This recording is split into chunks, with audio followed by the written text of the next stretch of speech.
C'est comme un temps de deuil, c'est comme quand on a perdu quelqu'un de cher. Hein. C'est un temps de silence, un peu ce qui s'est passé quand il y a eu l'incendie de Notre-Dame de Paris. Hein. Tous les commentateurs disaient qu'il y avait des tas de gens qui se réunissaient et qui ne disaient pas grand-chose, qui gardaient un temps de silence. Hein. Alors c'est ça pour une part, et que ce silence, c'est pas un silence qui est vide, hein, c'est un silence de veille. Et un silence de recueillement. Et, je pense par exemple à Marie, ça a été sûrement des heures très très dures pour elle. Mais en même temps, dès l'Annonciation, l'ange lui avait dit rien n'est impossible à Dieu. Alors ce silence est en même temps l'attente de ce que Dieu, qui est le maître de l'impossible, peut réaliser. On commence donc dans la nuit. La nuit, ça représente un peu tout ce qui est obscurité dans nos vies. Jésus a été victorieux de tout cela. On allume le feu et cette lumière qui jaillit dans la nuit et qui va crépiter dans la nuit, c'est comme le signe du Christ ressuscité qui lui surgit de la nuit de la mort et qui est vraiment notre lumière. Et après cela, ce feu, on va d'ailleurs allumer le cierge pascal. Il y en a un par ici, à côté. Sur ce cierge pascal, on a gravé souvent les lettres, l'alpha et l'oméga de lettres grecques, la première lettre et la dernière lettre de l'alphabet grec. Et cela pour dire que le Christ est le commencement et la fin de toute chose. Il était à l'origine du monde et de l'histoire, et il est aussi au terme de l'histoire. Et c'est le Christ qui est... ce cierge pascal, il va être le symbole de la présence du Christ ressuscité. On va l'allumer tout pendant le temps de Pâques, mais ensuite on continuera à l'allumer à tous les baptêmes, pour toutes les obsèques aussi, pour signifier que le Christ ressuscité est vivant et qu'il agit dans notre monde. Et je pense que c'est très beau, cette liturgie de la lumière et du cierge pascal. Et cette flamme, elle va se communiquer, elle va se répandre à partir du cierge pascal. On a à se la communiquer les uns aux autres, signe qu'on a à être pas simplement disciple du Christ, vivre du Christ, mais à communiquer cette lumière. Et aussi à savoir la recevoir des autres.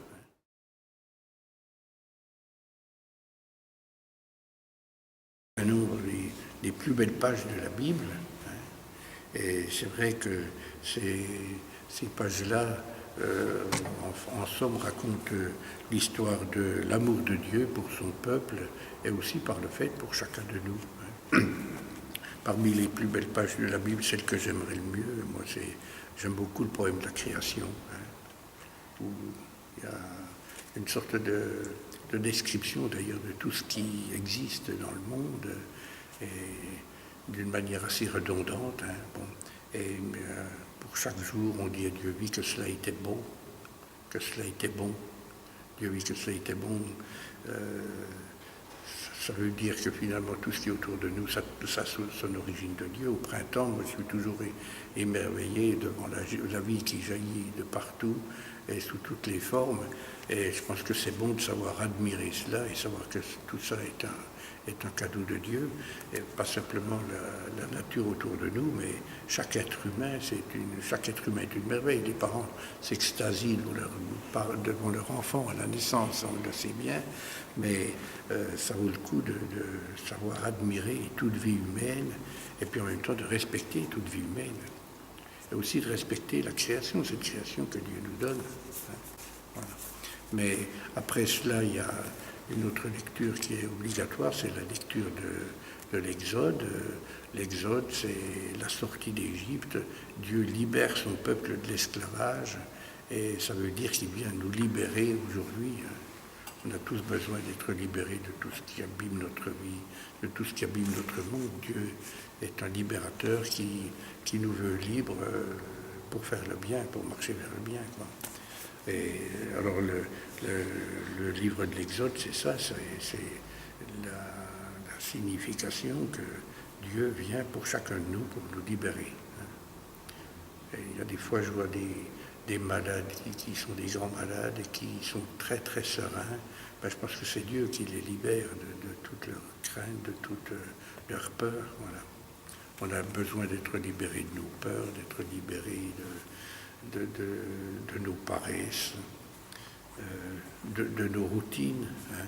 Tout le monde aspire vers quelque chose de beau, puis en même temps se sent très lourd.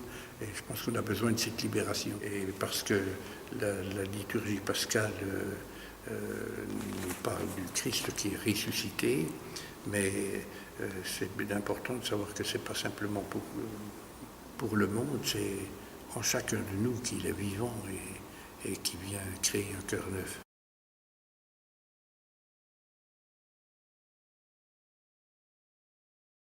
Elles trouvèrent la pierre roulée sur le côté du tombeau. Elles entrèrent, mais ne trouvèrent pas le corps de Jésus. Elles n'ont pas vu Jésus ressusciter. Personne n'a vu Jésus en train de ressusciter. Les autres femmes qui les accompagnaient disaient la même chose aux apôtres, mais ces propos leur semblèrent délirants.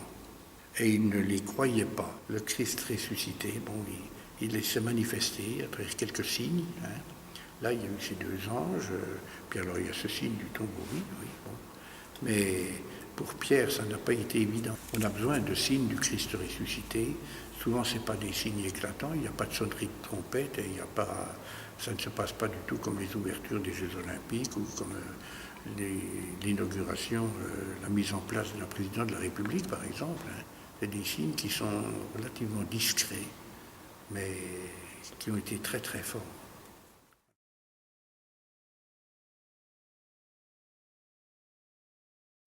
À Pâques, le Christ mort et ressuscité nous communique sa vie, sa vie nouvelle. Le baptême, les gestes du baptême, c'est comme une sorte de mime de ce qui s'est passé pour le Christ. Hein. Jésus-Christ a été plongé dans le tombeau, dans la nuit du tombeau, et l'enfant, dans le baptême, normalement, on plongeait. Donc on devrait plonger l'enfant, et ça se fait encore. Moi j'ai vu un baptême arménien ici, par exemple, dans l'église. Ils plongent carrément l'enfant dans l'eau, et puis ils le ressortent. Et alors c'est être plongé dans la mort avec le Christ pour entrer avec lui dans une vie nouvelle.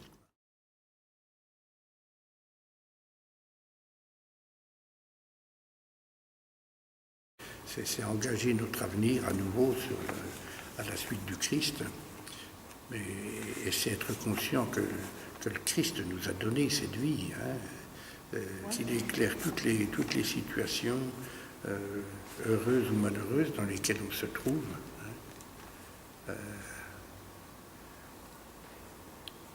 Il y a des gens qui souffrent un deuil, qui souffrent d'une maladie, il y a des gens qui attendent un enfant, il y a des gens qui se préparent au mariage.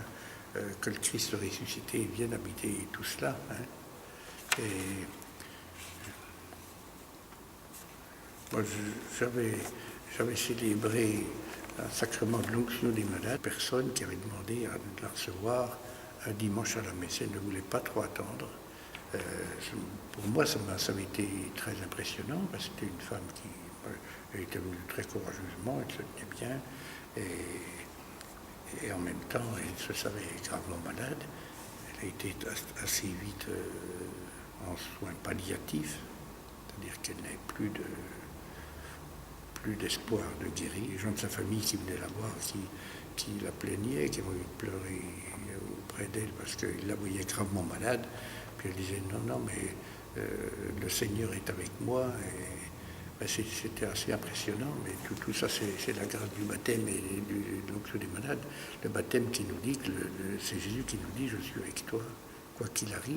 Et quand je vois la lumière du cierge pascal qui se communique les uns aux autres, je pense que c'est le signe aussi de la foi qui se communique, tout simplement. Je vois des gens qui sont admirables dans leur quartier, avec leurs voisins, qui sont patients avec des enfants qui ne sont pas toujours faciles. Hein. Et puis qui continue quoi qu'il arrive.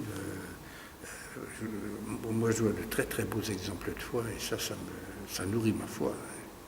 Et je les remercie, tous ces gens-là, parce que finalement, c'est eux qui me transmettent la foi. Hein.